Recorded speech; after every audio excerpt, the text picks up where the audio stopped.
शौहर का दिल अपनी बीवी से कब भर जाता है, ये कुछ राज 8 में आप लोगों को बताऊंगा। नंबर 1, जब इतनी शिद्दत से मोहब्बत करने वाला शौहर हूं और आगे बीवी शौहर को वो मोहब्बत और वो इज्जत ना दे सके जो वो चाहता है। नंबर 2, जो शौहर अपनी बीवी की जिन लोगों से बातें करना पसंद ना करता हूं, जिनसे वो चाहत से बातें करती हो।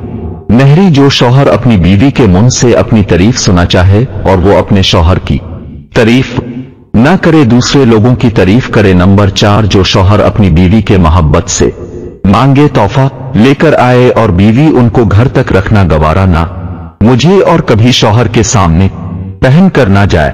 नंबर 5, जो शौहर अपनी बीवी के सिवा दूसरे लड़कियों में देखना भी ना गवारा ना समझे और बीवी आगे से शौहर को उन लड़कियों साथ दाने और शक करे जबकि शौहर की नीयत साफ होती है। नंबर 6, जो शौहर अपनी बीवी से हर वक्त मोहब्बत और दुआ की तवक्को रखे और आगे बीवी शौहर को गालियां दे और बददुआएं दे। नंबर 9, जो शौहर के रिश्तेदार बीवी अपने शौहर के लिए इन रिश्तेदारों को वो इज्जत और हक ना दे, इस फर्श पे बीवी पर शौहर की मोहब्बत का बड़ा असर पड़ता है। नंबर 8, जब शौहर अपनी बीवी को इतना मोहब्बत से बुलाए हर बात के लिए और आगे बीवी लड़ाई करने लग जाए और गुस्से से देख के शौहर की तरफ, तो शौहर समझ जाता है कि यह गुस्सा कर रही है। शौहर का दिल अपनी बीवी से कब भर जाता है, जब वो इसे करती है, फिर शौहर का दिल भर जाते हैं।